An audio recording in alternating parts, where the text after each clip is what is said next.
Good morning, children. Welcome to English class. This is session 2, the continuation of the chapter 5, Footprints Without Feet. So, before we continue the chapter, children, let us do the recap that we have done in session 1. The story goes like this, children. Once there was a griffin who was a scientist, and he had discovered a solution with which the man can become invisible. तो children उसने एक ऐसे solution की discovery की थी जिसको पीने से इंसान इनविजिबल हो जाता है. और ये जो स्टोरी है ये लंदन की स्टोरी है चिल्ड्रन. तो ये जो ग्रिफिन है जिसने इस सॉल्यूशन को बनाया था, ये एक लॉलेस पर्सन था चिल्ड्रन. तो लॉलेस होने के कारण जिस किराए के घर में ये रहता था, वहाँ का जो लैंडलॉर्ड था यानी मकान मालिक था, उन्होंने ग्रिफिन को निकालने का तय कर दिया, यानी रूम खाली करने के लिए कह दिया. और जिसके कारण ये जो ग्रिफिन है इसको बहुत गुस्सा लगी चिल्ड्रन, और इसने सोचा कि ये मुझे निकाल रहा है तो उसको कहीं ना कहीं किसी ढंग से उनको परेशान करने के लिए, उनका नुकसान करने के लिए, उनको एक तरह से रिवेंज लेने के लिए, पनिशमेंट करने के लिए क्या किया ग्रिफिन ने जो सॉल्यूशन बनाया था उसका यूज़ किया. पहले तो उसने सॉल्यूशन को पी लिया चिल्ड्रन, और उसके बाद उस लैंडलॉर्ड के घर में आग लगा दी. जब लैंडलॉर्ड के घर में आग लगा दी तो वो इनविजिबल हो चुका था और वहाँ से वो भाग गया, जिसके कारण वो पुलिस के हाथों से बच गया और भागते भागते अपने आप को बचाने के लिए लंदन की गलियों में भागता रहा इनविजिबल हो कर के चिल्ड्रन. फिर अचानक से उसका पैर किसी कीचड़ में पड़ा, और जब पैर कीचड़ में पड़ गया चिल्ड्रन, तो जब वो दौड़ रहा था तो अब उसके फुटप्रिंट्स जमीन पर पड़ रहे थे और वो विजिबल हो रहे थे. फुटप्रिंट्स विजिबल हो रहे थे चिल्ड्रन. तो लंदन की गली में जहाँ से वो भाग रहा था वहीं पर 2 बच्चे थे, और जब उन बच्चों ने देखा कि अरे अगल बगल उन्होंने देखा कोई इंसान नहीं दिखाई दे रहा था, तो अचानक उन्होंने देखा कि पैरों के ताजे ताजे निशान बने हुए थे. तो वो हैरान रह गए. उन्होंने सोचा कि आखिर ये पैरों के निशान, बिना पैरों के सिर्फ फुटप्रिंट्स दिखाई दे रहे थे, इंसान तो सामने दिख नहीं रहा था, ना ही उसके पैर दिख रहे थे चिल्ड्रन. तो बड़े आश्चर्य हो गए और उन्होंने सोचा कि चलो ये जो फुटप्रिंट्स जहाँ तक ले जाते हैं उसको हम फॉलो करते हैं. तो वो बच्चे चिल्ड्रन फॉलो करने लग गए उस फुटप्रिंट्स को. लेकिन वो जो फुटप्रिंट्स था, धीरे धीरे उसका जो पैर में कीचड़ लगा था ग्रिफिन के, वो धीरे धीरे झड़ गया, जिसके कारण अब जो फुटप्रिंट्स थे वो फेंटर होते जा रहे थे. और जहाँ तक फुटप्रिंट्स गए वहाँ तक तो ये बच्चे पीछे पीछे गए, लेकिन उसके बाद जब फुटप्रिंट्स एकदम डिसअपीयर हो गए तो बच्चों ने उस फुटप्रिंट्स का पीछा करना बंद कर दिया. और इस तरह से ग्रिफिन ने अपना उन बच्चों से जो कि पीछा कर रहे थे, उन बच्चों से अपनी जान बचाई. और फिर क्या हुआ चिल्ड्रन, अब क्योंकि लंदन में उस समय बहुत ज़्यादा ठंडी पड़ रही थी, अब ग्रिफिन को इनविजिबल होने के लिए, वो सॉल्यूशन इनविजिबल होने के लिए तब वर्क करता था जब वो कोई सा भी कपड़ा बदन पर ना पहने. तो उसने क्या किया था, उसने कपड़े उतार दिए थे, तभी वो इनविजिबल हो रहा था. अगर वो कपड़े पहन लेता चिल्ड्रन तो वो सबको दिखाई देता. तो अब ये लंदन की गलियों में मारा फिर रहा था, और क्योंकि बहुत ज़्यादा ठंड बढ़ रही थी, जनवरी का महीना था, लंदन में बहुत सीवियर कोल्ड था, अब इसको बहुत ज़्यादा ठंडी लगने लग गई. तो इसने क्या किया, इसने एक बड़े से स्टोर में इनविजिबल होकर के बड़े से स्टोर में ये घुस गया। वो एक चिल्ड्रन बहुत बड़ा स्टोर था, जैसे कि हम लोग मॉल वगैरह में जाते हैं ना तो बहुत सारे सेक्शंस होते हैं, यानी यहाँ कपड़े की दुकान है तो उसके आगे जाएंगे तो रेस्टोरेंट्स है, उसके आगे जाएंगे तो होम नीड्स के सामान होते हैं। तो इस तरह से ये एक ऐसे बड़े स्टोर में घुसा इनविजिबल था। तो जितने भी जो वहाँ पर सेल्स बॉयज़ वगैरह थे या जो भी काम करने वाले लोग थे, ये वो लोग इसको देख नहीं पाए क्योंकि ये इनविजिबल रूप में उस स्टोर में घुस गया। चिल्ड्रन घुसने के बाद टाइम हो गया था शॉप को बंद करने के लिए, स्टोर को बंद करने के लिए। तो अब ये अंदर गया था और टाइम होने के कारण जो वहाँ का स्टोर मालिक था उसने स्टोर को बंद करवा दिया। चिल्ड्रन अब क्या था, अब ये अकेला अंदर स्टोर में कोई भी नहीं था, अकेला था। और जब उसने स्टोर में देखा तो कपड़े वाले स्टोर में से यानी कपड़े वाले शॉप में से उसने अपने साइज़ के वुलन क्लोथ्स खरीदे क्या, उसको पैसे तो देना ही नहीं था। उसने वहाँ से वुलन क्लोथ्स अपने साइज़ के लिए और कुछ खाना वाना रखा हुआ था उसको खाया। और उसके बाद चिल्ड्रन जूता भी पहन लिया, लॉन्ग कोट भी पहन ली, एक बड़ा सा हैट भी लगा लिया और कपड़े इस तरह से पहन लिया था जिसके कारण अब वो पूरी तरह से विजिबल हो रहा था। उसको टेंशन इसलिए नहीं थी क्योंकि स्टोर तो बंद हो गया था ना चिल्ड्रन। अब वहाँ पर कोई मतलब कोई था तो नहीं जिससे वो डरता, तो वो चुपचाप आराम से पूरी तरह विजिबल होकर के उस स्टोर में घूम रहा था। फिर जाता है वो वहाँ दूसरे सेक्शन में जाता है तो एक रेस्टोरेंट रहता है, तो रेस्टोरेंट के किचन में जाता है तो वहाँ देखता है कि बहुत सारी खाने की चीज़ें होती है। वो खाता है, वाइन पीता है, कॉफ़ी पीता है, खा वा करके फिर आता है तो वहाँ पर चिल्ड्रन रजाइयों का ढेर लगा होता है। शॉप थी तो वो रजाइयों के ढेर पर चढ़ करके आराम से लेट जाता है और उसे नींद आ जाती है। अब वो सो जाता है। और अब क्या हुआ कि उसके अगर वो थोड़ा सुबह जल्दी उठ जाता तो वो परेशानी से बच सकता था, लेकिन ऐसा नहीं हुआ चिल्ड्रन। वो गहरी नींद में सो गया और सोता ही रह गया। सुबह हो गई, जो सेल्स बॉयज़ होते हैं अपना अपना दुकान खोलने के लिए अपने काम पर वापस आ गए। उन्होंने स्टोर को जब खोला तो उस समय ये तो पूरी तरह से विजिबल हो रहा था।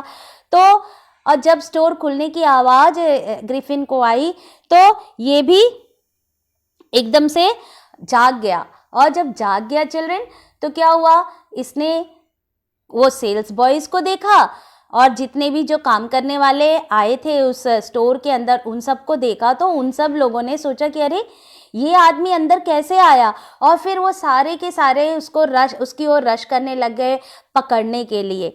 और अब जो ग्रिफिन था बहुत परेशान हो गया था। अब उनसे बचने का सिर्फ और सिर्फ उसके पास एक ही चारा था कि अपने आप को इनविजिबल करना। और इनविजिबल होने के लिए चिल्ड्रन क्या करना पड़ा, उसने जो क्लोथ्स लिए थे वो सारे क्लोथ्स को वापस उतारना पड़ा और किसी तरह से चिल्ड्रन इनविजिबल हो करके वो अपनी जान बचा करके उस स्टोर में से बाहर भाग गया। अब उसकी हालत क्या हो गई, जैसे पहले थी उसी हालत में वो फिर आ गया। लंदन की गलियों में बिना कपड़ों के, और जनवरी के मौसम में इतनी अधिक ठंड थी कि उससे बर्दाश्त नहीं हो रही थी। तब उसने ये सोचा कि चलो मैं अपनी आइडेंटिटी को छिपाने के लिए लंदन का एक सेंटर पॉइंट था चिल्ड्रन, जहाँ पे थिएट्रिकल जो कंपनी था वो वहाँ का ड्रूरे स्ट्रीट थी, नाम था ये ड्रूरे स्ट्रीट। तो ये वहाँ जाता है और ये सोचता है कि मैं अपने आइडेंटिटी को छिपाने के लिए, तो ये थिएट्रिकल कंपनी है, यहाँ पे ढेर सारे नाटक कंपनियां हैं, तो वो एक शॉप को चुनता है, वहाँ चला जाता है क्योंकि उसे मालूम था कि मतलब जहाँ पर ये थिएट्रिकल कंपनियां हैं वहाँ पर जो शॉप्स हैं उसमें प्रॉप्स होते हैं चिल्ड्रन। प्रॉप्स मतलब जैसे नकली बाल, नकली मूंछें, नकली नाक, ये सारी चीज़ें अवेलेबल थी और इसको ये इन्हीं की ज़रूरत थी। तो वो एक शॉप में घुसता है चिल्ड्रन और जब शॉप में घुसता है तो अंदर जाता है तो वो सारी चीज़ें, नकली नाक लगा लेता है, बड़े बड़े मूछे अपने मतलब चेहरे पर लगा लेता है, और अपने पूरे मतलब शोल्डर से ऊपर वाले हिस्से यानी अपने गर्दन को चारों तरफ से गोल गोल पट्टी बांध लेता है और एक बड़ी सी हैट लगा लेता है चिल्ड्रन, और बड़ा सा डार्क चश्मा लगा लेता है। चश्मा, ये सारी चीज़ें वो अपना पहन लेता है, और क्योंकि जब वो शॉप के अंदर जाता है तो इनविजिबल होके जाता है, शॉपकीपर को दिखाई तो देता नहीं, लेकिन जब वो चिल्ड्रन बाहर आता है तो शॉपकीपर उसको देखता है तो बड़ा आश्चर्य हो जाता है कि भाई ये आदमी अंदर कब गया, और अंदर गया तो ये आ रहा है, तो वो उसको रोकने की कोशिश करता है, लेकिन ग्रिफिन उसको धक्का दे देता है और उसके पास से सारे पैसे चुरा लेता है, छीन लेता है। अब इसने ये दूसरा गलत काम कर दिया, पैसे उसके छीन करके अब वो फिर मतलब लंदन की गली में घूमता रहता है। तो क्योंकि अभी से ये खौफ था, ये डर था कि टाउन में, शहर में पुलिस बहुत अलर्ट होती है चिल्ड्रन, तो इसने सोचा कि ऐसा है, अब मुझे बचने का या पुलिस से अपने आप को बचाने का सिर्फ एक ही मतलब काम मैं कर सकता हूँ, मुझे कि किसी ऐसी जगह पर जाना होगा जहाँ पर पुलिस ज़्यादा न आती जाती हो। तो इसने एक आइपिंग विलेज था चिल्ड्रन जो कि लंदन में ही था, तो इसने ये तय किया कि मैं उस आइपिंग विलेज में जाऊँगा। तो इसने ट्रेन पकड़ी और उस आइपिंग विलेज में आ गया। अब आइपिंग विलेज में जब ये आया तो चिल्ड्रन वहाँ के लोग बहुत हैरान थे, क्योंकि इतनी ठंडी में वहाँ पर कोई नहीं आता था। तो वहाँ पर जो इन था, जिसको हम सराय भी कहते हैं, रहने का स्थान भी कह सकते हैं, होटल टाइप का था। जैसे कि जब हम कहीं विज़िट करने जाते हैं तो वहाँ पे हम होटल हायर करते हैं, 2 दिन 4 दिन उतने के लिए करते हैं, उसके बाद उतना पेमेंट हम दे देते हैं। तो ऐसे ही इसने भी किया। जब ये इपिंग में आया चिल्ड्रन, तो जिस सराय में, जिस इन में आया, वहाँ के जो मालिक का नाम था मिस्टर हॉल और मालकिन का नाम था मिसेस हॉल। तो मिसेस हॉल से वो मिलता है। मिसेस हॉल तो पहले उसके बिहेवियर से बहुत परेशान होती है, वो सोचती है कि ये एसेंट्रिक मतलब फेलो है, क्योंकि वो पागल जैसा एक्टिंग कर रहा था, और वो उसने सोचा कि मैं इससे फ्रेंडली हूँ, मतलब फ्रेंडली ढंग से बात करूँ, लेकिन वो बात करने के लिए ही तैयार नहीं था। उसने क्या किया कि बस उसने ऑर्डर किया कि मुझे 2 रूम चाहिए, और उसने पेमेंट की, और उसके बाद ज़्यादा बातें नहीं की, और उसने बोल भी दिया कि मिसेस हॉल से बोला कि देखिए मैं यहाँ पर शांति की तलाश में आया हूँ, यानी मेरे को पीस चाहिए, शांति चाहिए, इसलिए मैं चाहूँगा कि मुझे कोई डिस्टर्ब ना करे। और उसके बाद मिसेस हॉल को क्या चाहिए था, मिसेस हॉल उसके बिहेवियर से बड़ी परेशान तो थी, लेकिन उसने इग्नोर कर दिया सारी चीज़ें। उसने सोचा मुझे क्या है, मुझे पैसा मिल रहा है, पैसा वो ले लेती है, उसको रूम दे देती है। अब चिल्ड्रन वो जो था, और उसने मिसेस हॉल को ये भी बताया था, क्योंकि उसकी जो उसने अपने फेस पर चारों ओर पट्टी बांध रखी थी ना, तो उसने एक्सक्यूज़ क्या बताया कि मैं एक्सीडेंट का शिकार हो गया हूँ, इसलिए मेरे चेहरे पर चोट लगी, इसलिए मैंने बैंडेज बांध रखा है, और मैं बहुत परेशान हूँ, इसलिए मेरे को पीस चाहिए, शांति चाहिए, इसीलिए मैं इस इपिंग गांव में आया हूँ, इसलिए आप लोग मुझे डिस्टर्ब मत करिए। इस तरह से उसने अपना एक्सक्यूज़ दिया था। अब दिन बीतते गए चिल्ड्रन, और ये जो शॉपकीपर से जो इसने पैसा चुरा करके लाए थे, अब वो पैसे भी ख़त्म हो गए। अब ये परेशान हो गया, क्योंकि जिस जगह पर वो रह रहा है उसको तो मिसेस हॉल को तो पैसे देने पड़ेंगे ना, इनके सराय में जहाँ रह रहा है। तो जब इसके पैसे ख़त्म हो जाते हैं तो ये थोड़ा सा नाटक करता है, एक्टिंग करके बोलता है कि ऐसा है कि मेरा चेक आने वाला है, आप पैसे के लिए मत परेशान होइए, मेरा अभी शीघ्र ही मेरा चेक आ जाएगा तो मैं आपको पैसे दे दूँगा। Clear children? उसके बाद क्या होता है चिल्ड्रन कि ये जो, अब इसके पास तो पैसे थे नहीं, ये तो कोई जॉब भी नहीं करता था, इसका काम था इसी तरह से चोरी करना। तो अब अचानक उसी मतलब जो सराय था वहाँ पर ये क्लर्जी मैन और उसकी वाइफ रहती थी चिल्ड्रन। ठीक है। तो मतलब जहाँ होटल में तो बहुत सारे रूम्स होते हैं ना, सराय वगैरह में बहुत सारे रूम्स होते हैं। तो अचानक जो क्लर्जी मैन रहता है क्लर्जी मैन यहाँ पर किसको कहा गया है चिल्ड्रन? क्लर्जी मैन एक जैसे प्रिस्ट वगैरह होते हैं, पुजारी। तो ये चर्च के एक पुजारी थे, दोनों हस्बैंड वाइफ थे। तो वो लोग रहते थे जहाँ पर ग्रिफिन का रूम था उसी के अगल बगल उन लोग का भी रूम रहा होगा। तो अचानक एक दिन सुबह के समय ये क्लर्जी मैन और उसकी जो वाइफ थी उन्होंने पैसों की खनखनाहट महसूस की। तो क्योंकि इन लोग का जो रूम था, जैसे कि आप फिल्मों में देखते हैं कि नीचे ड्राइंग रूम रहता है, स्टेयर्स लगी रहते हैं, लोगों अपने बेडरूम में लोगों को जाना होता था तो वो स्टेयर्स से चढ़ करके ऊपर अपने बेडरूम में जाते थे। और जब कोई आता था उसको नीचे स्टेयर्स के नीचे जो बड़ा सा हॉल रहता था उसी में बैठाया करते थे। तो हुआ भी ऐसा चिल्ड्रन। तो ये लोग अपने मतलब रूम में सो ही रहे थे, अर्ली मॉर्निंग का समय था, तो ये लोग सो ही रहे थे कि अचानक क्लर्जी मैन और उसकी वाइफ को पैसों की खनखनाहट सुनाई देती है और उनको ऐसा महसूस होता है कि स्टडी रूम, जिसको ड्राइंग रूम बोलते हैं, स्टडी रूम से आ रही है नीचे, मतलब स्टेयर्स के नीचे वाला जो इनका रूम था, स्टडी रूम जिसको ड्राइंग रूम भी कहा जाता है, वहाँ से आवाज़ आ रही थी। तो दोनों ने ध्यान से गौर से सुना तो इन लोग को एहसास हुआ कि आवाज़ नीचे से ही आ रही है। तो ये लोगों ने क्या किया चिल्ड्रन, अब धीरे धीरे सोचे कि जा करके अचानक उस दरवाजे को हम लोग धक्का से खोल देंगे और हम क्रिमिनल को पकड़ लेंगे। तो धीरे धीरे स्टेयर से आते समय ये जो क्लर्जी मैन था इसने एक पोकर ले लिया था। पोकर का क्या मतलब होता है चिल्ड्रन?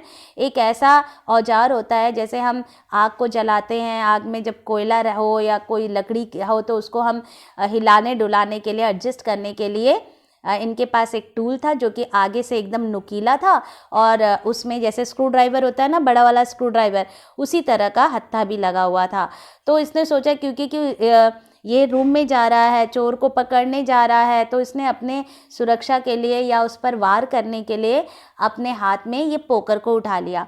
और धीरे धीरे ये दोनों हस्बैंड वाइफ आए और उन्होंने कस के दरवाजे को, नीचे जो स्टडी रूम था उसको कस के खोला, मार दिया धक्का, दरवाज़ा खुल गया और बोला सरेंडर, सरेंडर करिए जो भी है। लेकिन जब चिल्ड्रन वो रूम में आते हैं तो उन्हें कहीं कोई नहीं दिखता, कोई इंसान तो दिखता ही नहीं है। और फिर ये लोग सोचते हैं कहाँ गया, तो पर्दे के पीछे, चिमनी के अगल बगल, टेबल के नीचे, हर जगह देखते हैं, कोई इंसान दिखाई नहीं देता है। लेकिन हाँ, इनके जो हाउस कीपिंग यानी घर चलाने के लिए इन्होंने डेस्क के ड्रॉयर में कुछ पैसे रखे थे, वो पैसे इन्होंने देखा, ड्रॉयर खुला हुआ था और वो पैसे वहाँ से मिसिंग कर रहे थे चिल्ड्रन। तो चिल्ड्रन, ये जो क्लर्जी मैन होता है, इसके साथ जो ये इंसिडेंट घटती है वो पूरा दिन, मतलब सुबह का ही समय था, वो सबको बताने लग जाता है। लेकिन उसी सुबह एक और बहुत बड़ा एक्स्ट्रा ऑर्डिनरी इवेंट हुआ।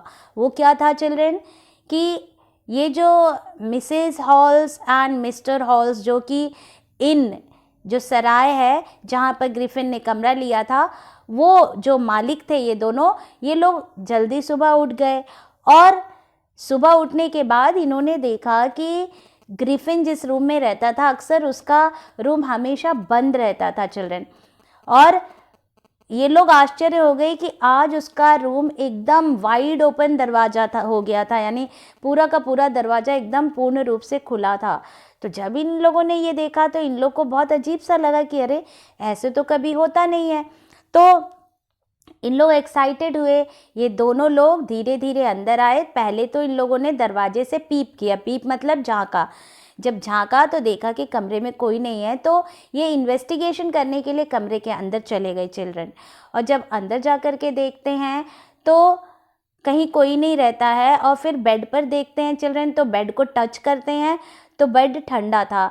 ठंडा क्यों था? क्योंकि जब हम जाड़े में बेड के ऊपर सोते हैं रजाई कंबल लेकर के, तो अगर जब हम तुरंत उठे रहते हैं तो वो जो बेड होता है वो गर्म रहता है।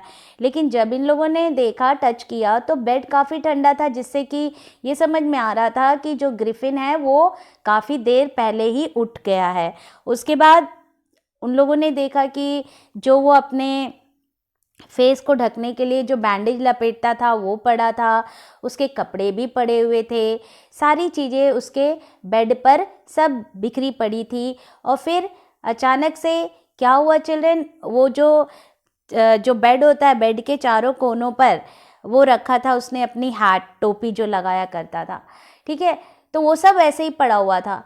तो अचानक ये जो मिसेस हॉल्स को ऐसा लगता है कि जैसे उसके कान के सामने कोई आकर के लंबी सांस ले रहा होता है, जैसे सांसों की आवाज़ आती है ना, तो ऐसा लग रहा था कि जैसे उसके सामने कोई खड़ा है, वो लंबी लंबी सांस ले रहा है, उसको सुनाई दे रही होती है, लेकिन वो पलट करके देखती है तो कोई दिखाई नहीं देता। तो वो आश्चर्य हो जाती है कि सांस की आवाज़ आ रही है, इसका मतलब कोई यहाँ पर है। और फिर देखते देखते इसको समझ नहीं पाती है कि देखती है कि जो उसका हैट रखा होता है ना, वो हैट ऐसे ही उड़ करके उसके चेहरे पर कस के जैसे मतलब मार देता है, हैट ऐसे कस के उसके फेस के ऊपर मार देता है। उसके बाद क्या देखा इसने, ये सब चीज़ें देख करके बड़े हैरान हो रहे थे कि अचानक उन्होंने देखा कि उस रूम में जो चेयर थी वो अलाइव हो गई चिल्ड्रन। ऐसा लग रहा था जैसे उसमें कोई स्पिरिट, भूत घुस गया हो।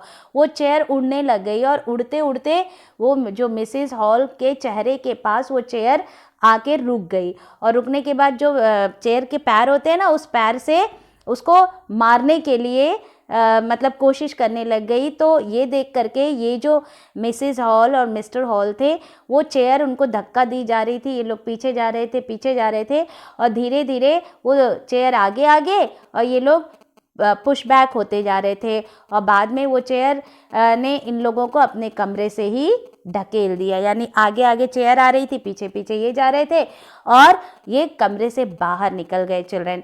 और जैसे ही ये कमरे से बाहर निकल गए, उसी समय जो दरवाज़ा खुला हुआ था, वाइड ओपन था, वो बहुत टाइट से बंद हो जाता है।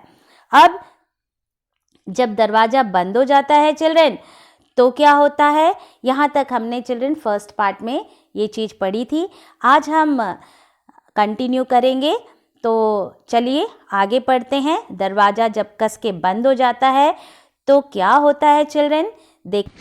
Mrs. Hall almost fell down the stairs in hysterics. She was convinced that the room was haunted by spirits and that the stranger had somehow caused these to enter into her furniture. So children, यहाँ पर जब कस के दरवाज़ा बंद हो जाता है तो जो मिसेस हॉल है वो इतना घबरा जाती है कि वो स्टेयर्स से गिरते गिरते बच जाती है। और अब उसे भरोसा हो जाता है कि ये जो रूम है ये हॉन्टेड हो गया है, यहाँ पर भूत प्रेत आत्माएं रहने लग गई हैं। और वो इसके लिए दोषी किसको मानती है चिल्ड्रन, स्ट्रेंजर को, यानी ग्रिफिन को। वो ये मानती है कि ये जो रूम है, इस रूम में भूत और आत्माओं को लाने वाला और कोई नहीं बल्कि स्ट्रेंजर ही है। और ये जो भूत हैं यही फर्नीचर में घुस गए हैं और इस तरह से एक्टिविटीज़ कर रहे हैं। My poor mother used to sit in that chair, she moaned, to think it some rise up against me now. तो अब यहाँ पर बेचारी मिसेस हॉल रो रही है, बहुत ज़्यादा दुखी हैं। वो कहती हैं कि इस कुर्सी पर मेरी माँ बैठा करती थी और अब यही कुर्सी उड़कर मुझ पर अटैक कर रही है। तो बेचारी वो सोच रही थी, पता नहीं मैंने ऐसे क्या किया है कि मेरा फर्नीचर मुझे मार रहा है, मुझ पर अटैक कर रहा है। The feeling among the neighbors was that the trouble was caused by witchcraft. तो इनके ओनर्स के जो नेबर्स थे वो ये सोच रहे थे कि हो सकता है कि किसी विच यानी कि किसी जादूगरनी ने कोई जादू किया है जिसकी वजह से इनमें ऐसी अजीब अजीब सी चीज़ें हो रही हैं। But Witchcraft or not, when news of the burglary at the clergyman's home became known, the strange scientist was strongly suspected of having had a hand in it. So children, यहाँ पर बताया गया है कि अब जब सारे के सारे गांव वालों को यह पता चला कि क्लर्जीमैन को के घर में चोरी हुई है, तो सब लोग इस भूत यानी स्पिरिट को भूल गए और सबको ये लगा कि ये जो अजीब सा साइंटिस्ट इनमें आया है, इन यानी वही सराय, हो ना हो जरूर इसी का हाथ है इस चोरी में। तो सब लोग अब ये पता लगाने के लिए जुट गए कि ये जो अजीब अजीब से हादसे हो रहे हैं, पुजारी के घर में चोरी भी हुई, इन सब के पीछे आखिर किसका हाथ है? क्या किसी जादूगरनी का हाथ है या सिर्फ और सिर्फ ये जो अजीब सा साइंटिस्ट ग्रिफिन है इसका हाथ है?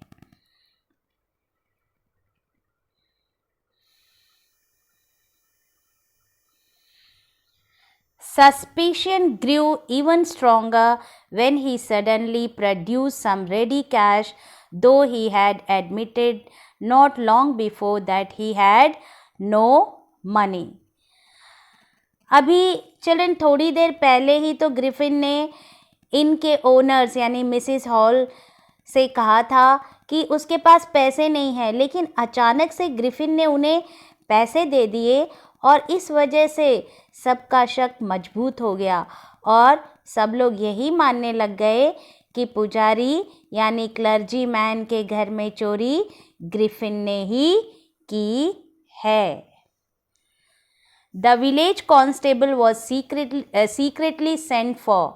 Instead of waiting for the constable, Mrs. Hall went to the scientist who had somehow mysteriously appeared from his empty bedroom.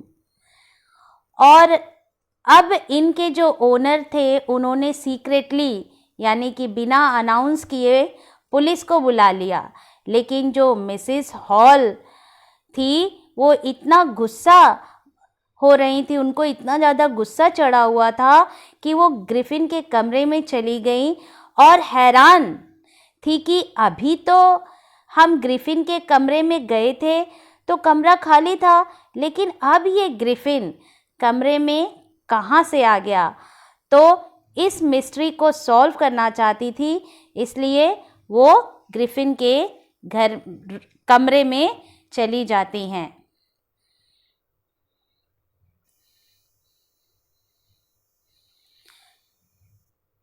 I want to know what you have been doing to my chairs upstairs, she demanded, and I want to know how it is you came out of an empty room and how you entered a locked room. अब यहाँ पर ये जो Mrs halls हैं इसे बहुत गुस्सा लगती है चिल्ड्रन, ग्रिफिन के साथ ये लड़ाई करने लग जाती है और वो पूछती है कि पहले तुम मुझे ये बताओ कि जो मेरी कुर्सियों के साथ हो रहा था ऐसे क्यों हो रहा था, तुमने ऐसा क्या किया जिसके कारण मेरे घर के फर्नीचर्स उड़ने लगे। और बोलती है कि और मुझे ये भी जानना है कि तुम मुझे ये बताओ कि तुम तो कमरे में थे ही नहीं, जब तुम कमरे में थे ही नहीं तो कमरे से तुम बाहर कैसे आ रहे हो। और फिर कहती है कि ये कमरा तो लॉक था और ये भी मुझे बताओ कि लॉक रूम में तुम अंदर कैसे गए। तो इस तरह से सवाल जवाब जो है मिसेस हॉल ग्रिफिन से गुस्से में करने लग जाती है। The scientist was always quick tempered, now he became furious. अब साइंटिस्ट को यकीन हो गया था कि हो न हो ये सभी लोगों को मेरी सच्चाई पता पड़ गई है। वैसे भी वो बहुत ही क्विक टेम्पर था, यानी उसे गुस्सा बहुत जल्दी आ जाती थी। वो गुस्सा गया। You don't understand who or what I am, he shouted. Very well, I will show you. और गुस्से में चिल्ला के कहता है कि शायद आप लोग को मालूम नहीं है कि मैं कौन हूँ, और चिल्ला चिल्ला के बोलता है कि ठीक है, अभी मैं बताता हूँ, मैं दिखाता हूँ कि मैं हूँ कौन. Suddenly, he threw off bandages, whiskers, spectacles, and even nose. It took him only a minute to do this.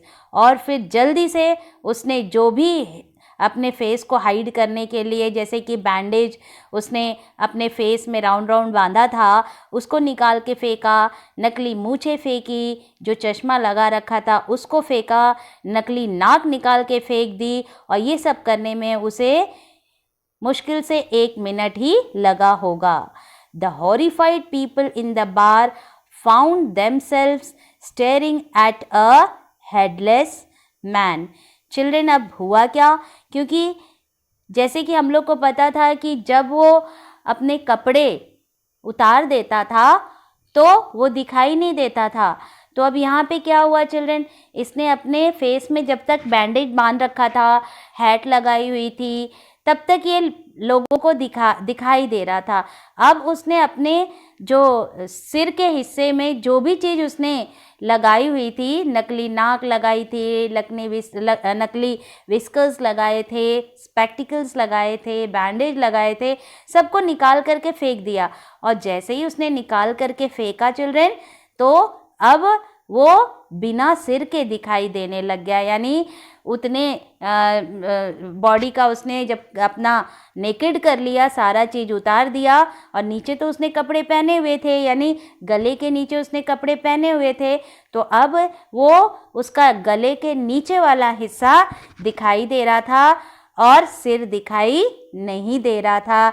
यानी वो हेडलेस मैन हो गया था, ऐसा इंसान जिसका सिर ना हो.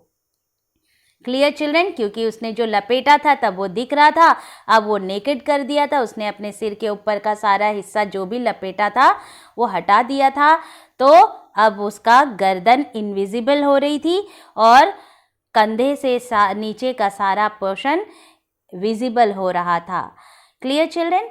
Mr. Jaffers, the constable, now arrived and was quite surprised to find that he had to arrest a man without a head. इतने में जो कांस्टेबल था जिनको बुलाने के लिए इनके होटल ने, मतलब मिस्टर हॉल ने भेजा था, वो कांस्टेबल भी आ जाता है चिल्ड्रन. उसका नाम था मिस्टर जैफर्स. और जब वो वहाँ आता है तो वो बड़ा ही सरप्राइज हो जाता है, आश्चर्यचकित हो जाता है. क्यों चिल्ड्रन? क्योंकि वो सोचता है कि अरे वाह, मुझे ऐसे इंसान को पकड़ना है जिसका तो सिर ही नहीं है. यानी मैं ऐसे इंसान को अरेस्ट करने के लिए आया हूँ जो हेडलेस है. But Jeffers was not easily prevented from doing his duty. यानी अब बता रहे हैं कि ये जो जेफर्स था वो अपनी ड्यूटी के प्रति वफादार था, तो वो उसका काम क्या था? क्रिमिनल को पकड़ना. तो उसने अपनी ड्यूटी करने की कोशिश की. If a magistrate's warrant order a person's arrest, then that person had to be arrested with or without his head. अब क्योंकि ये एक बहुत ही ऑनेस्ट कांस्टेबल था, उसने कहा कि अगर किसी जो अपराधी है उसके बारे में वारंट जारी हो जाता है तो चाहे उसका सिर हो या ना हो, मेरा कर्तव्य है कि मैं उसे अरेस्ट करूं. There followed a remarkable scene as the policeman tried to get hold of a man who was becoming more and more invisible as he threw off one garment after another. अब ये एक remarkable scene दिखने को मिलती है children. यहाँ पर होता क्या है, जब ये जो मिस्टर जैफर्स हैं, जो पुलिसमैन हैं, जब ये ग्रिफिन को पकड़ने के लिए आगे बढ़ते हैं तो क्या करता है ग्रिफिन चिल्ड्रन? वो अपने बदन के कपड़े धीरे धीरे उतारने लग जाता है. क्यों उतारने लग जाता है? ताकि वो इनविजिबल हो सके. तो अब ये जो ग्रिफिन है इसने जल्दी अपने गारमेंट्स को उतारना शुरू किया. Finally a shirt flu into the air and the constable found himself struggling with someone he could not see at all. अब लास्ट जो ये शरीर पर कपड़ा था वो शर्ट था, अब वो शर्ट भी उतर करके उड़ने लग गया.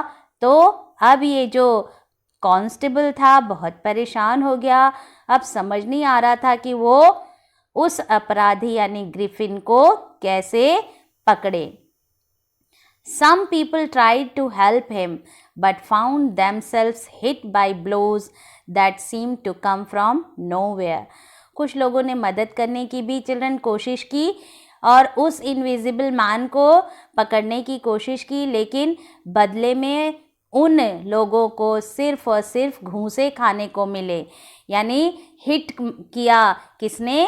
इनविजिबल होकर के ये जो ग्रिफिन था वही सब लोगों को मार रहा था. Children, in the end, Jaffers was knocked unconscious as he made a last attempt to hold on to the unseen scientist.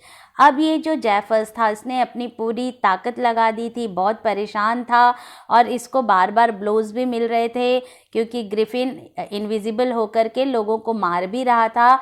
ये पकड़ते पकड़ते बहुत ज़्यादा थक गया और अंत में क्या हुआ, इसने अपनी कोशिश तो पूरी करी लेकिन अंत में वो अनकॉन्शियस हो गया यानी बेहोश हो गया. There were nervous, excited cries of hold him, but this was easier said than done. सभी जगह पर क्राइज सुनाई दे रही थी, सब लोग बोल रहे थे पकड़ो इसे पकड़ो इसे, लेकिन क्या हुआ? This was easier said than done. बोलना बहुत आसान था लेकिन करना बहुत मुश्किल था. चिल्ड्रन, यानी लोग जो थे वो सब चिल्ला रहे थे कि पकड़ो पकड़ो, लेकिन कोई उसे पकड़ नहीं पा रहा था. Griffin had shaken himself free and no one knew where to lay hands on him. क्योंकि अब ग्रिफिन जो है वो इनविजिबल हो गया था, लोगों को पता नहीं पड़ रहा था कि किस साइड वो अपना हाथ उस आदमी को पकड़ने के लिए बढ़ाएं, किस जगह वो खड़ा है, कहाँ है वो, कहाँ वो अपने हाथों को बढ़ाएं उसे पकड़ने के लिए, कुछ समझ में नहीं आ रहा था. तो चिल्ड्रन, इस तरह से ये जो ग्रिफिन है ये पुलिस के हाथ नहीं आता है और इनविजिबल हो करके अपने आप को पुलिस से बचा लेता है. तो चिल्ड्रन, ये तो हमने आज की स्टोरी पढ़ी. Hope you would have understood the story well. So children, this is all for today. Will meet in the next class with some other lesson. Thank you for watching.